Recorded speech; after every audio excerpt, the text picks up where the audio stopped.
dalang mga posibilidad ng tagumpay o kabiguan, ng ligaya o lungkot. Kaya marapat lamang na tanggapin si Jesus bilang tagapagligtas at Panginoon. At matapos yun ay panariwain ang katapatan at paglapit sa Kanya bawat araw o day by day. Ang day by day ay naglalayong umalalay sa pang-araw-araw na pamumuhay. Narito po si Kuya Ed Lapis sa mensaheng pinamagatang What do you fear to lose?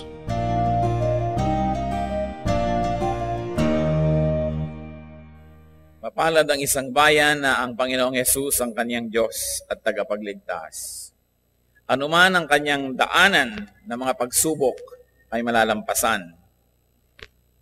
At kung ang Diyos ay maaaring maging Diyos ng isang bayan, marapat lamang na siya ay maging Diyos din ng bawat isang puso, ng bawat isang individual. Napakarami po na nagsasabing sila ay nananalig sa Diyos, sila ay makadiyos, subalit nagahari ang takot sa kanilang buhay at pinagaharian sila ng kung ano-anong mga masasamang bunga ng takot. Meron pong isang karakter sa isang pelikula na nagulat ako at sinabi niya, "The fear of loss is a path to the dark side." Ang takot daw na mawalan at takot na matanggalan ng anumang bagay ay maaaring maging daan patungo sa isang madilim na bahagi ng pagkatao ng sinuman. And I said to myself, it's a very biblical concept. Kaya napakainam itanong sa ating sarili, malaya nga ba tayo? Sapagkat kung tayo may mga kinakatakutan, lalo't ikinakatakot na mawala sa buhay, hindi nagiging ganap ang kalayaan. What do you fear to lose? Ano po ang kinakatakot ninyong mawala sa inyong buhay? Panginoong Diyos, salamat po sapagkat kayo'y malapit sa aming puso. At sa lapit na ito, Panginoon, kami humihiling na mangusap po kayo sa amin. Nawa kayo ang maging tunay na tagapagsalita. May you accomplish your holy purpose for gathering us today, and may you accomplish that purpose in our individual hearts as well as in our collective fellowship. We pray, Father, that you may be our speaker. Through our Lord Jesus, we ask that you use your servant as your footstool, as your instrument. Lift up yourself and bless your people. Deliver us from ignorance. Deliver us from fear. In the name of Jesus, we ask. Ano po ang ikinakatakot ninyong mawala sa inyong buhay? What do most people fear to lose that can lead to the so-called dark side? The fear to lose anything that can actually lead a person to commit sin. Unang-una, people are afraid to lose their physical life. Yung buhay na ito, takot na takot mawala, kaya nga mayroong handang pumatay, may handang magnakaw, may handang mandaya, mabuhay lang siya. Also, people are afraid to lose other people or their loved ones. Ang problema sa pag-ibig, pag umibig ka na takot ka na mawala ang iyong iniibig. Nagkaroon ka ng anak, ayaw na ayaw mo nang mawala ang iyong anak. Nagkaroon ka ng asawa, nagkaroon ka ng kaibigan. We are afraid to lose our loved ones. People are also afraid to lose material possessions. Kaya mga kotse may mga alarm, ang mga manibela ay nilalak para huwag manakaw. Ang bahay nilalagyan ng mga bakod, gate, alarm. Ang mga bag may lock. Dahil takot na takot tayong mawala ang ating material possessions, especially money. People are afraid to lose their means of production that brings them the material possessions. So people are afraid to lose their jobs, land or capital, influence or power that brings money or material things. People are afraid to lose power. That's why there are people who taste being powerful and never want to give it up no matter what. Pag nakatikim ng konting kapangyarihan ay nahihibang, nalalasing at nagiging addicted to power. That power may be physical, it may be financial or economic, it can be social and psychological power over other people, but people are afraid to lose power. Kaya kuminsan kahit sa politika may nagbabarila, nagpapatayan kasi ayaw nilang mawalan ng kapangyarihan. May mga nandadaya sapagkat gusto nilang manatiling may kapangyarihan. Merong mga gumagawa ng masama sapagkat ayaw nila na mawalan ng kapangyarihan. People can also be afraid to lose prestige. So they resort to lies, to cover up mistakes. They hire public relations people to make an image for themselves because they want to continue being prestigious and honorable and prominent, even though that may not be true. People are afraid to lose pleasure, especially providers, sources of, and tools for pleasure. Ayaw natin pag nakalasap na tayo ng konting sarap, ginhawa, na mawala pa yon kahit kailan. Pag nakatikim na ang tao ng air-conditioned room, ipaglalaban na talaga na lagi siyang merong air conditioner kahit hindi na niya makaya. Pag nakalasap na siya ng sarap, ng mga bisyo at layaw, handa nang ibenta ang kaluluwa, maituloy lang ang pagpapasarap. Also, people are afraid to lose their physical attractiveness, especially their youth or beauty. So kung napapansin niyo pa, puro P. But among others, marami pa namang iba that people don't want to lose. But people don't want to lose physical life, people, possessions, power, prestige, pleasure, and physical attractiveness. That's why people will go through all kinds of surgery, all kinds of procedures, just to look 30 when they're actually 70. Hanggang ang puso day makarating na sa pisngi, kapapataas ng balat. Pwede. Now, what do people do to prevent or stop such losses? Which is really the heart of the matter that we like to discuss. Among what we have said, there are still things that people would like to keep or they don't want to lose. But what people do to prevent or stop such losses can be very, very interesting. Because this, what the people do, can lead to the so-called dark side. First of all, people worry. The most fruitless endeavor that anyone can embark on is to worry. To worry about life, to worry about safety, to worry about aging, to worry about things. And then to toil. To toil endlessly and obsessively. To make and to gather more and more money, more and more possessions, so that they will be feeling more and more secure. Yan po ang ginagawa ng tao para maiwasan na mawala ang mga gusto niyang tangkilikin at hawakan sa buong buhay. Mag-alala o kaya magtrabaho ng walang humpay. People become greedy. They become selfish, unkind, even oppressive to others. Dito po nag-aaway-away ang mga pamilya, mga magkakapatid na hindi naghahati-hati ng tama sa dapat paghatian because one of them would like to have more than others, probably more worried than others about the future. People become self-seeking, self-promoting. People become vain. Also, people destroy themselves. And in the process, they can also destroy others. Marami tayong nababalitaan na sa pagtatangka na magpa-opera para gumanda, namamatay sa operating table. Nagkakaroon ng mga complications. Sa pagpapabanat ng muka, hindi na makabahing o makatawa kasi mapipilas ang muka. Nakakatawa sa biglang tingin, pero nakakaawa mo po yung nakaganon lang. Tawang-tawa na ako, tumigil ka. Hindi ako makatawa. Mapipilas ang mukha ko. You know, the pathetic things that happen to people just because they like to remain young-looking. When even the creases on our skin, on our face can become trophies and evidences of a life well lived. People destroy themselves and others, especially when people become jealous. Because when you don't want to lose something, you become jealous.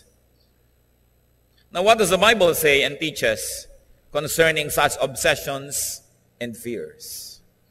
Salamat na lang at ang Biblia ay maraming sinabi tungkol sa mga bagay na ito na hindi natin kailangan maligaw sa pag-iisip at pagbubulay-bulay sa ganitong mga pandarayan ng sanlibutan.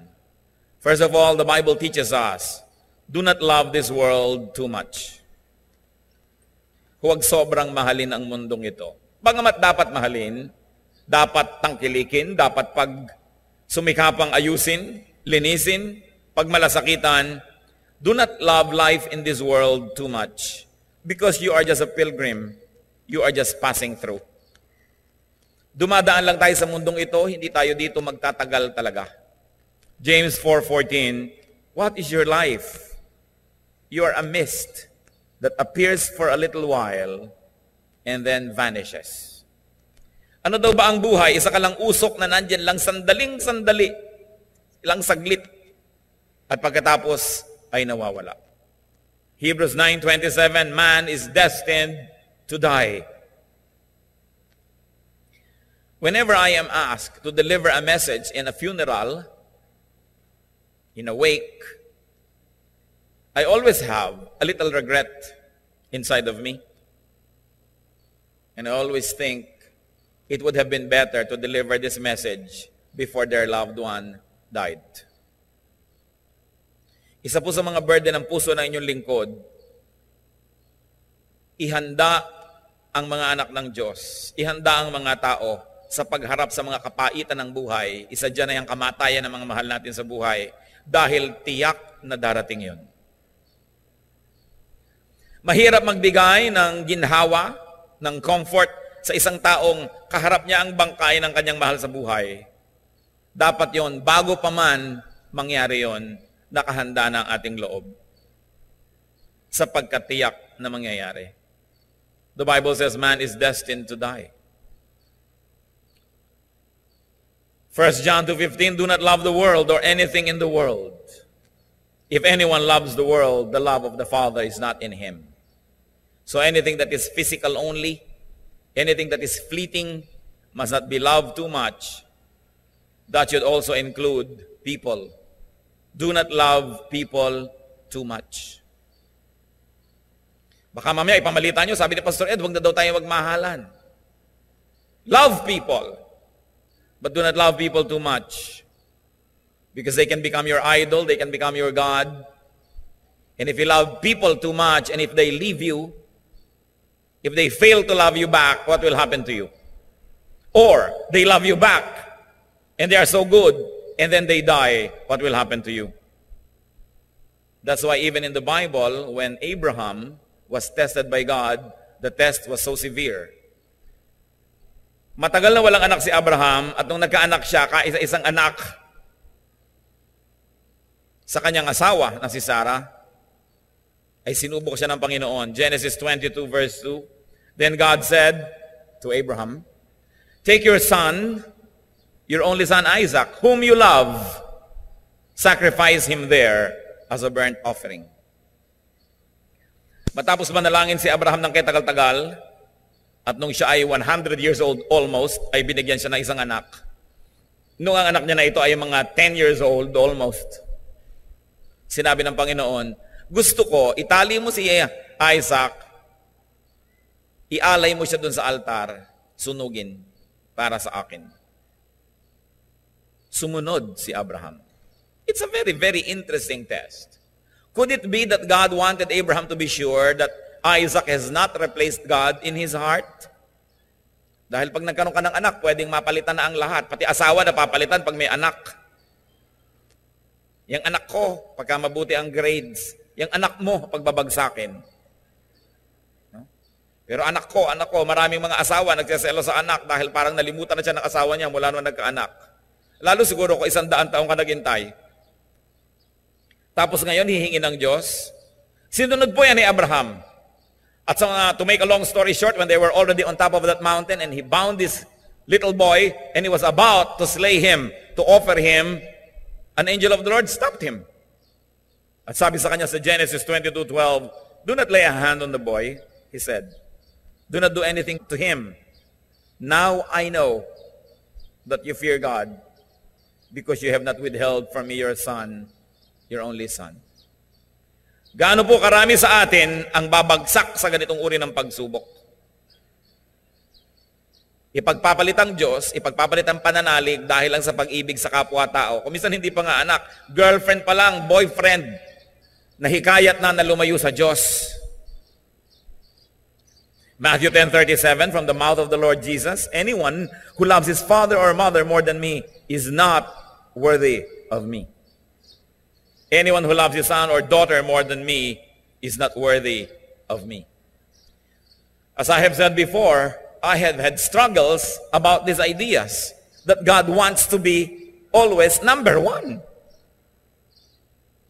But the Lord, over time, made me realize that it is out of His goodness that He wants to be our first love.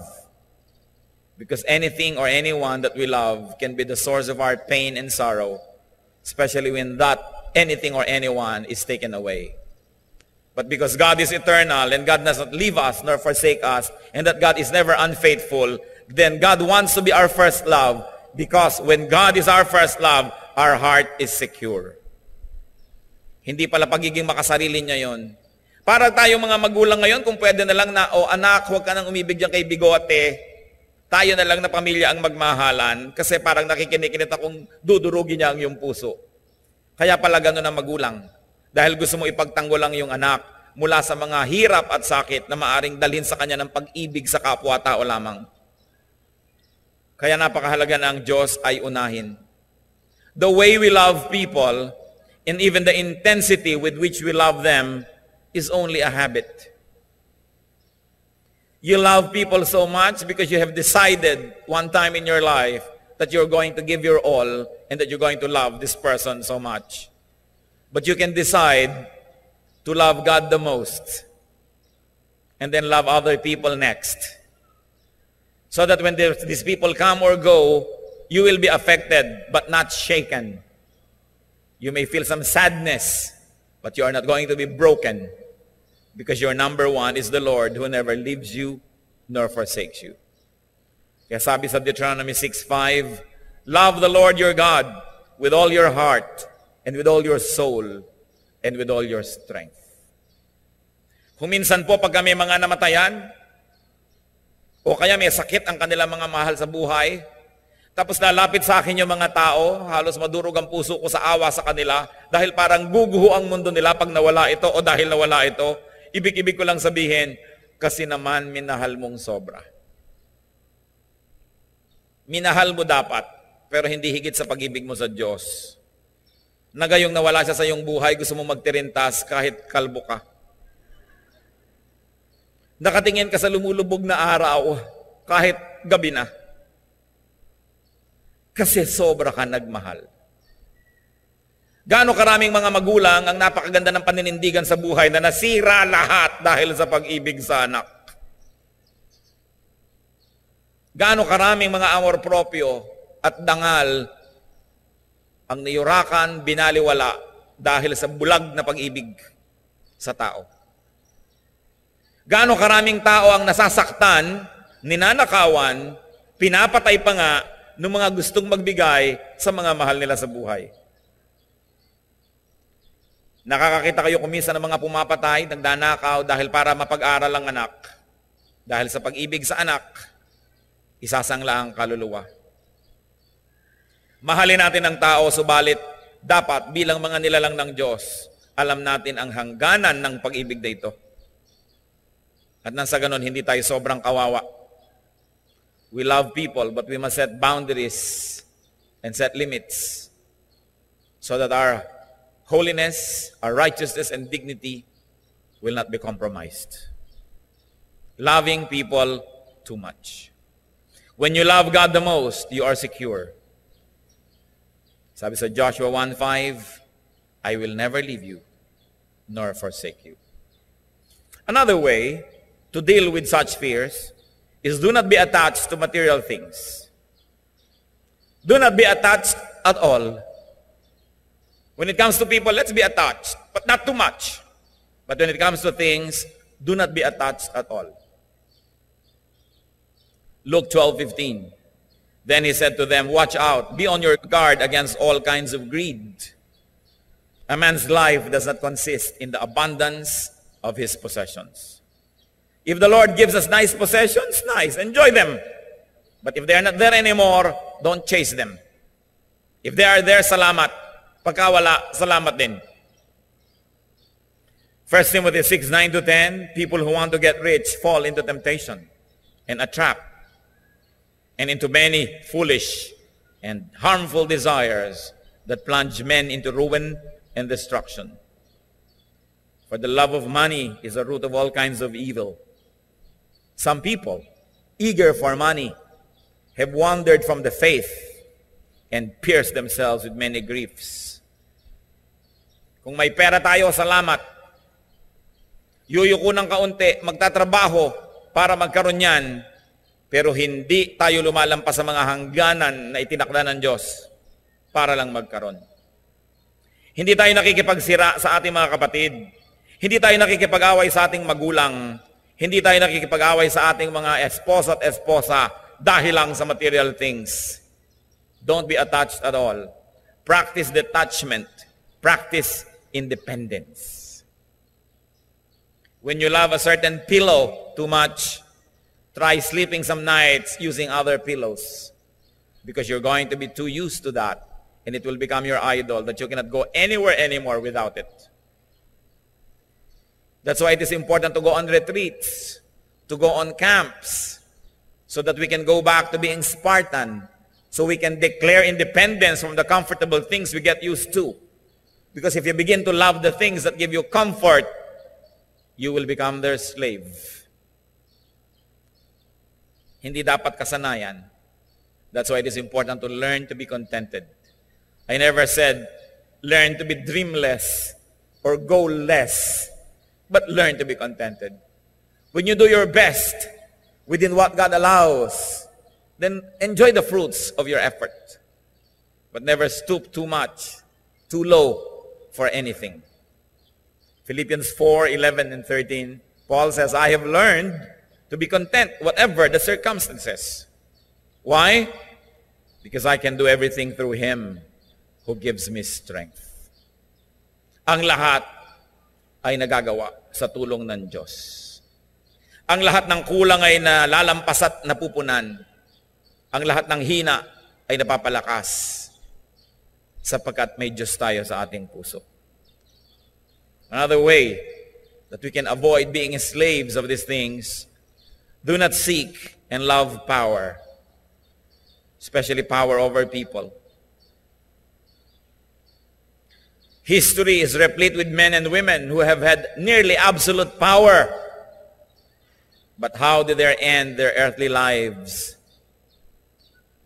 Sa kabila ng pagbubunyi, pagsunod, halos pagsamba ng mga tao sa kanila, anong uri ng wakas ang kanilang hinantungan?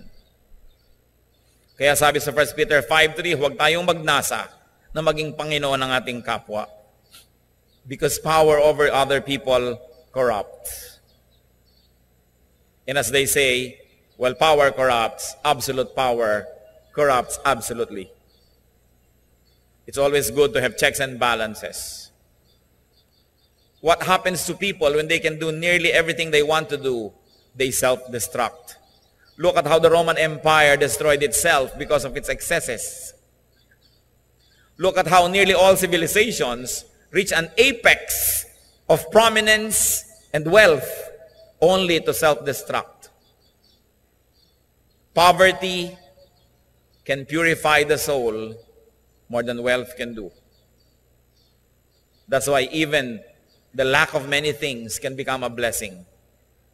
Look what happens to people without taste that have money. They can only afford bad taste. It's terrible. Kaya dapat po ay nakikita natin, ano nga ba ang kailangan ko sa buhay? Ang mga anghel na nagrebelyon, they were corrupted because they were beautiful. Even Lucifer was corrupted because he was brilliant. Power corrupts. Ezekiel 28:17, you corrupted your wisdom because of your splendor. Mahirap harapin ang karukhaan, subalit sa maraming tao, mga kapatid, mas mahirap harapin ang karangyaan. Maraming nakakaya na humarap sa hirap, pero maraming tao, hindi nila nakakaya na maging mayaman o makapangyarihan. Sila'y winawasak nito. Seek spiritual power to control oneself. to subdue oneself. Kung meron tayong kailangang supilin, hindi ibang tao, kundi ang sarili natin. Romans 7:18-19, I have the desire to do what is good, but I cannot carry it out. For what I do is not the good I want to do. No, the evil I do not want to do, this I keep on doing. And you think some criminal is speaking here, but this is Paul who was saying it. Sabi niya, gusto kong bumait, pero di ko magawa.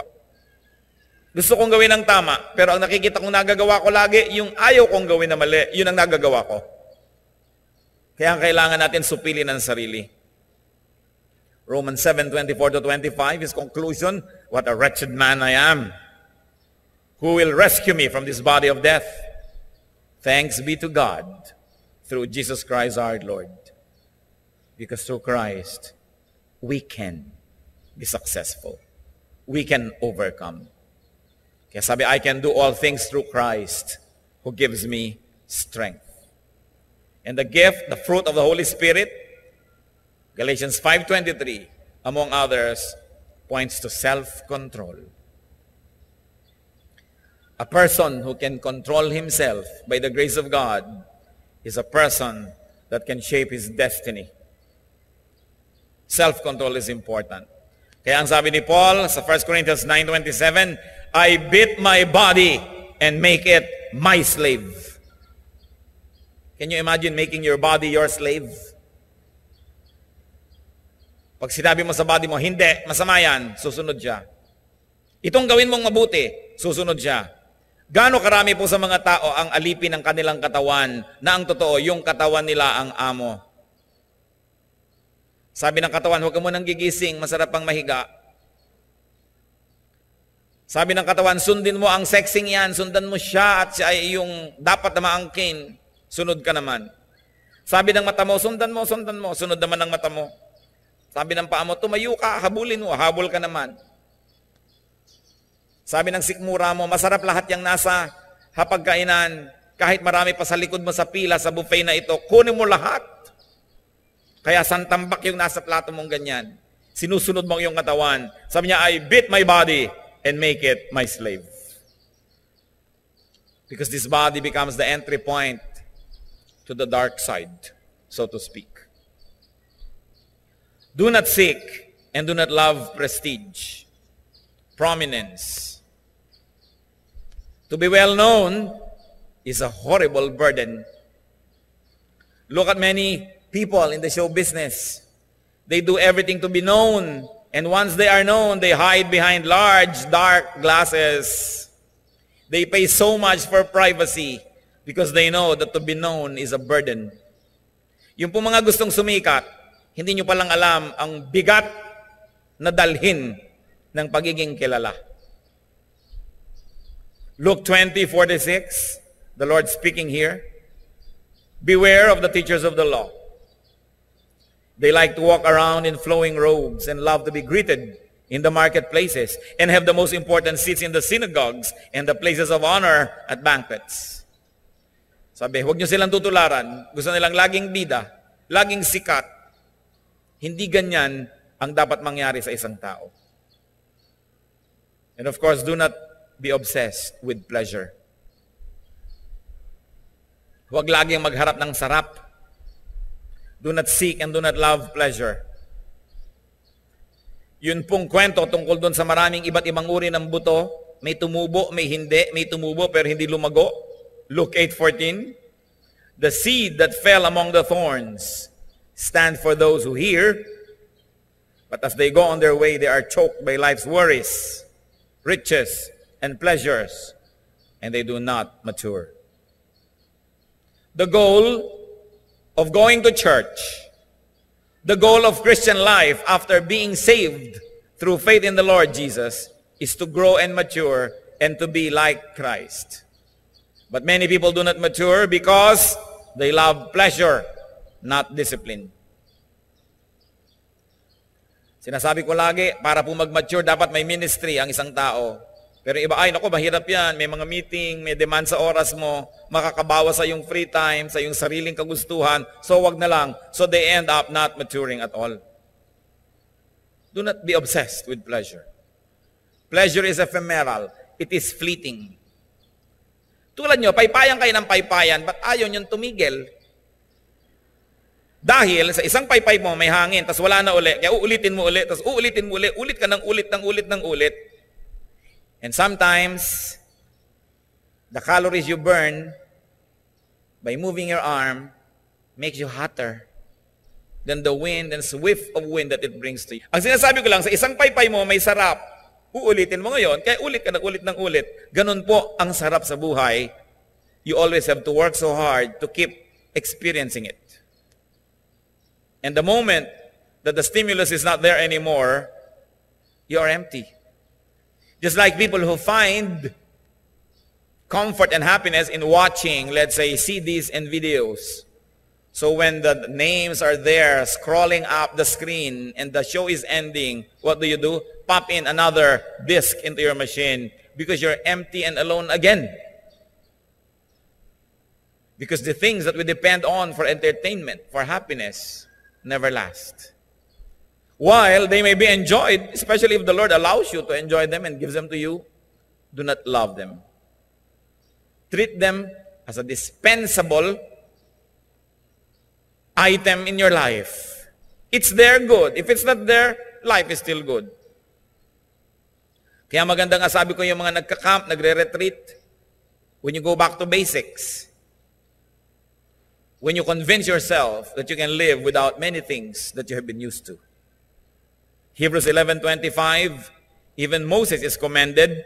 He chose to be mistreated along with the people of God rather than to enjoy the pleasures of sin for a short time. Siya po'y lumaki sa royal court ng Ehipto, subalit minarapat pa niya at minabuti na makilala na isang Hudyo, isang Hebreo, at maging mistulang alipin na rin tulad ng kanyang buong lahi, kaysa siya ay magpasasa sa mga sarap sa Ehipto na kadalasan ay maraming kasalanang kasama. Do not be obsessed with youth and with physical beauty. Husbands are enjoined by the Bible. Sabi niya, be faithful to the wife of your youth. It is not to the youth of your wife. Very clear, to the wife of your youth. So that if your wife grows older, especially if she looks old because of you, continue to love her. Sometimes some women are deceived and are actually obsessed and oppressed by this culture that tells them that they must look forever young. But how can you defy the forces of gravity for long? Gravity will win. So kailangan hindi tayo sobrang obsessed dyan.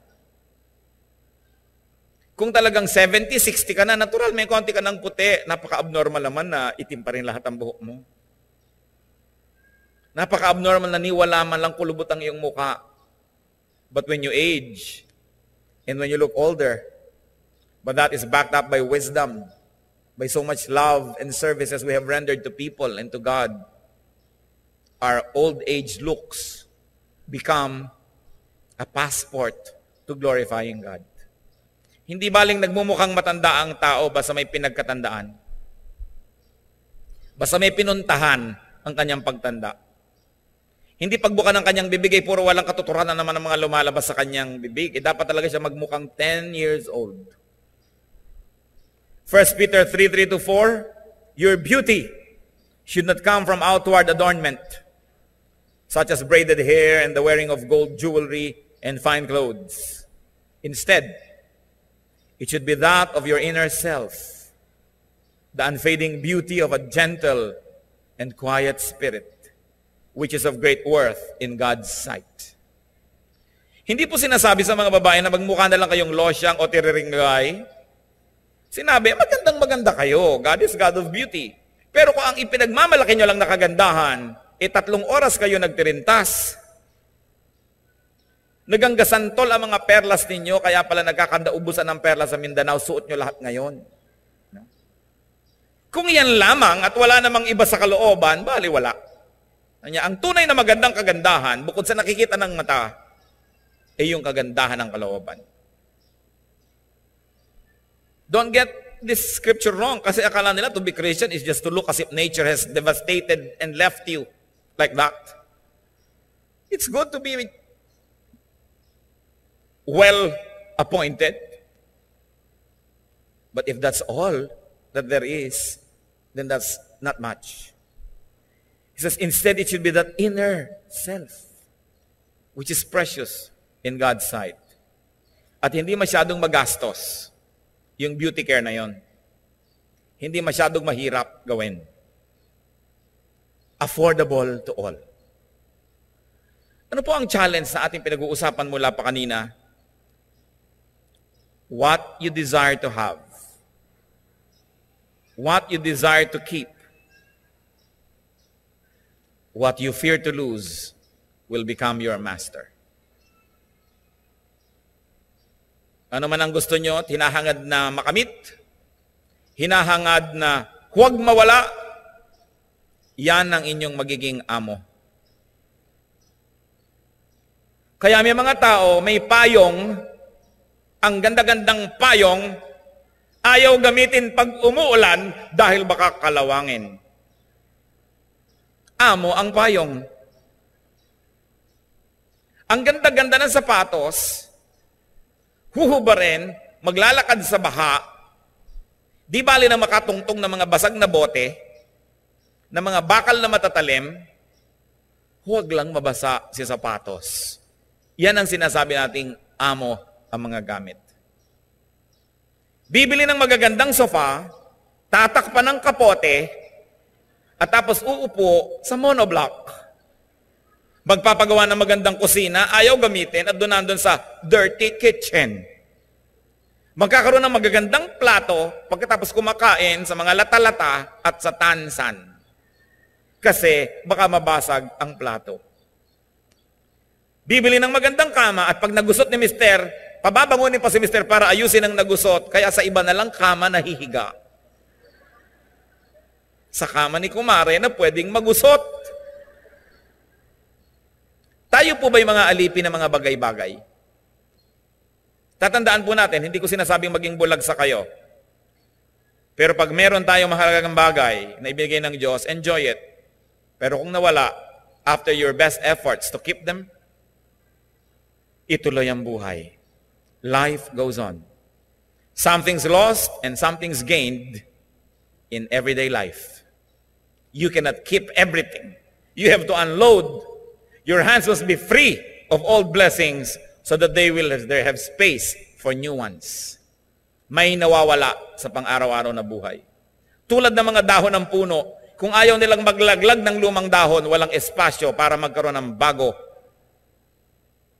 There is constant renewal in life. You cannot hold on to things forever. They have to be left behind. Be free. Do not desire. Do not be attached. Kung meron, meron. Kung wala, wala. Your desire, your passion will make you possessive. Your desire will make you selfish. It will make you jealous. It will make you suspicious, worrisome, and afraid. Your fear of loss can lead you on the path to your dark side, to our sinful nature. James 4:2-3. You want something, but don't get it. You kill and covet, but you cannot have what you want. You quarrel and fight. You do not have because you do not ask God. When you ask, you do not receive because you ask with wrong motives, that you may spend what you get on your pleasures. So this is the reason why many people lack many things. Because they don't ask God. And even if they did ask God, they are asking with wrong motives, so God doesn't give to them. Be free from desire. Be free from attachment. and you will have no loss to fear. Gaano tayo magiging kalaya, mga kapatid, kung hindi tayo natatakot mawalan? Lalaya ka. Magsusuot ka ng magandang alahas, tapos sapo-sapo mo at may kasalubong ka dahil baka agawin. Magsuot ka na lang ng mga Tupperware, pwede na. Agawin man nila, hindi bale. Huwag lang yung lamang siniguelas. Magpapagawa ka ng kaya ganda-gandang bahay, tapos kayong mag-anak hindi na makalabas ng sabay-sabay dahil kailangan may magbantay parate. Why are you inventing a master? Why are you creating an amo in your life? Tsaka yung tao, bantay ka ng bantay. Mga misis, ayaw kayong uwiin, hayaan nyo. Uubos ka ng pera para sundan siya ng sundan, nasakyan mo na lahat ng taxi hanggang Manawag Pangasinan, kasunod ka. Nawalan ka na ng asawa, nawalan ka pa ng personal na buhay. Bakit mo ba pinipilit sumiksik sa'yo yung ayaw? After you have done what you could, kung ayaw niya, you both lose, but he loses more. Do not be the satellite of anybody, even if this was your spouse. Lahat na ng mga gagawin mo, lumalakad ka ng paluhod para ka lang balikan. Sa palagay mo ba sa iyong pagmamakaawa na balikan ka, pag binalikan ka nga, igagalang ka pa? Binalikan ka nga pero alila ka na lang, lagi ka na lang sinisigaw-sigawan. Di wag na lang. Kasi sobrang ibinigay ang puso. Pastor, kasi po nahulog ang loob ko. Bakit ba nahulog ang loob mo? Araw-arawin po ba naman akong bigyan ng chiclet? Noong ikalimang araw, talagang love na love ka na siya. Ganda naman talaga yung pagpapaibig. Bibigyan ka lang ng chiclet ng 5 araw na sunod-sunod, in love ka na. Sa susunod, ibinibigay mo na sa kanyang hikaw mo. Yan kasi sobrang emosyonal. Sobrang romantic. Kawawa. Hahabol-habol. Kailangan ng tao merong sariling kahulugan ng buhay niya, whether or not there are other people around. Do not build your world around one person, because if this person leaves you, your whole world will crumble. Do your marital duties. Be loving, be nice, be kind, but love God above all. Kawawa ang mga tao na ang number 1 sa buhay ay tao lamang. Kawawa. Hindi ko naman masabi yan doon sa mga humahagulgol sa harap ko. Ikaw kasi sobra ka naman na in love eh. Ayang katuloy. Dahil hindi ka mauunawaan, akala kontrabida ka. Paano mahilig manood ng mga telenovelang puro pag-ibig? Mahilig magpatugtog ng mga love song na naman. Sobra tuloy na obsessed with romance. And then we are not able to develop our loving relationship with God. So be free from desire and detachment, and you will have no loss to fear. What is the answer to enslaving desire? Matthew 4:8-11 gives us a glimpse into a possible answer. Again, the devil took him, meaning the Lord Jesus, to a very high mountain and showed him all the kingdoms of the world and their splendor. All this I will give you, he said, if you will bow down and worship me. Ang kapal naman ng dyablo. Sabi kay Jesus, ibibigay ko sa iyo ito lahat kung ikaw ay yuyuko sa akin at sasambahin mo ako. Jesus said to him, away from me, Satan. For it is written, worship the Lord your God and serve him only. Then the devil left him, and angels came and attended him. What is the way to be free, brothers and sisters? Worship God. Don't worship men, people, women. Don't worship your loved ones. Don't worship things. Don't even worship ideals and isms. Worship God, and you will be free. And in that sentence also, dalawa lang yan, subject and predicate, dalawang words. Worship God, meaning you worship God. You don't just treat God any way you want, but worship God. Because when you truly worship God, there will be not enough space for other idols, for other things that can become the entry point for your sorrow. Put God first. and everything and everyone else will fall in their right places. Huwag sobrang ibigin ang mundong ito. Kawawa kayo.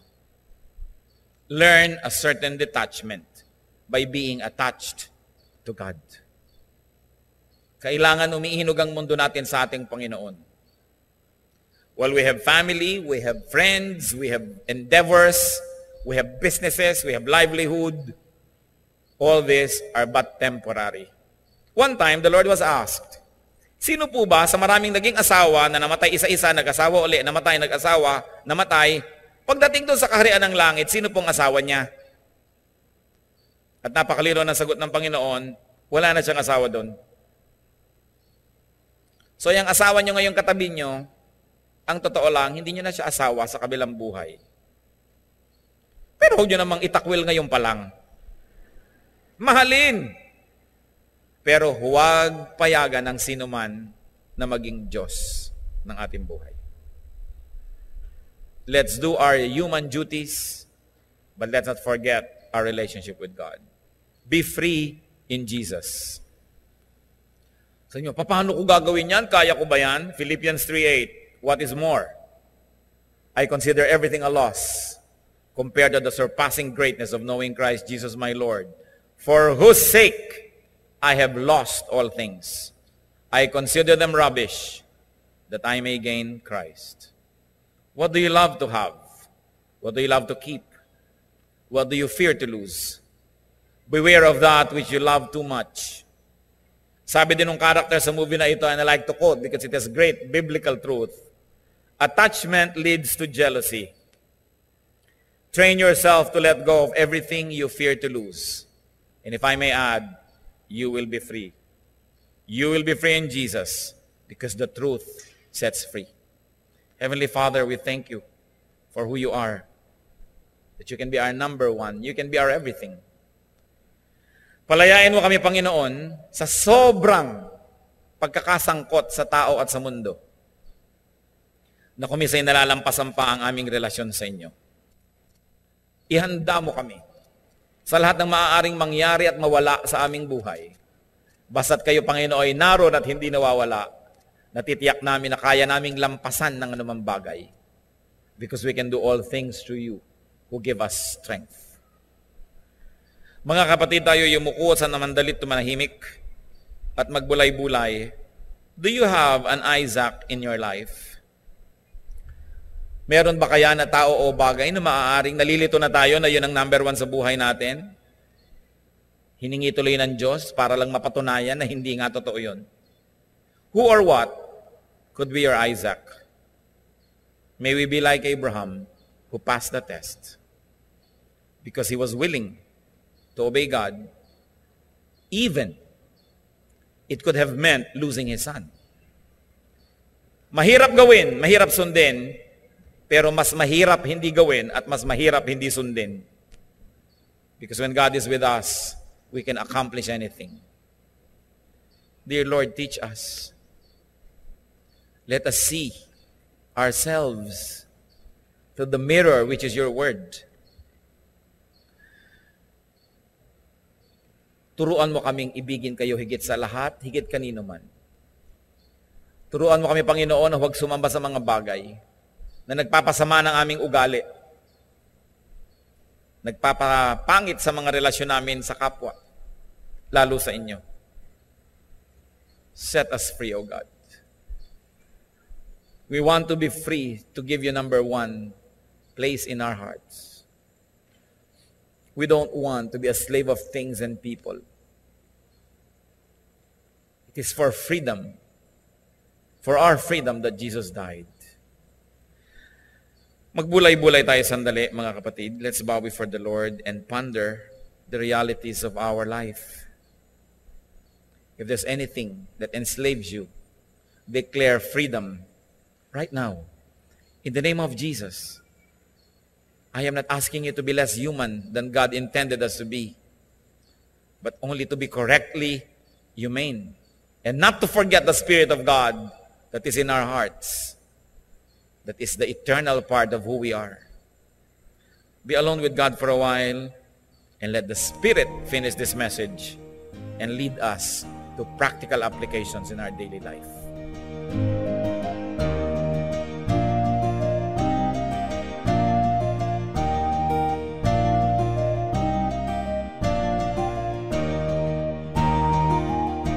Ang katatapos pong mensahe ni Kuya Ed Lapiz ay pinamagatang, What do you fear to lose?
labis na pag-ibig ang nais kong ibigay.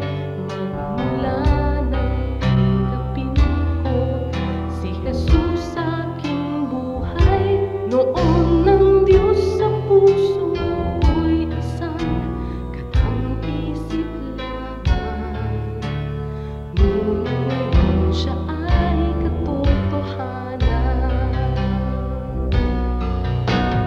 Mayroon akong pag-ibig dito sa puso ko.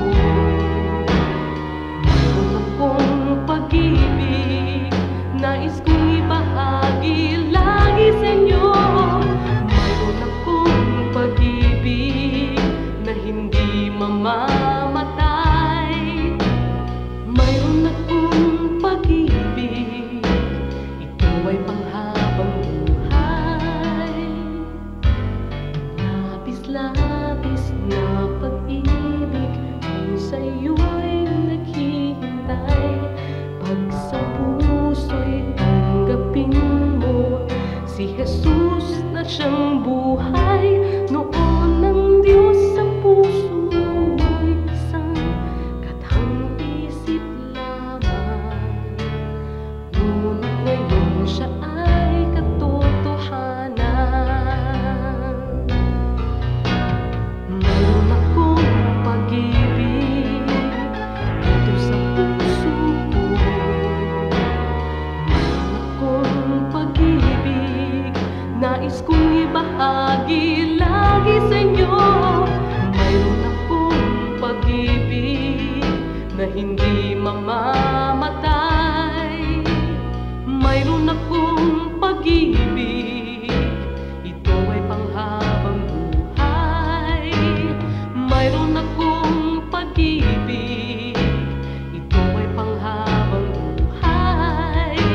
Mayroon akong pag-ibig, ito ay panghabang buhay.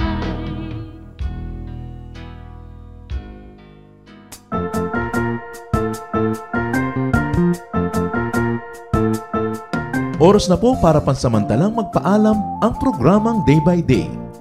Tayo po'y magsama-sama tuwing ika-6 hanggang ika-7 ng umaga, araw-araw. Magandang umaga po at mabuhay ang Panginoong Hesus!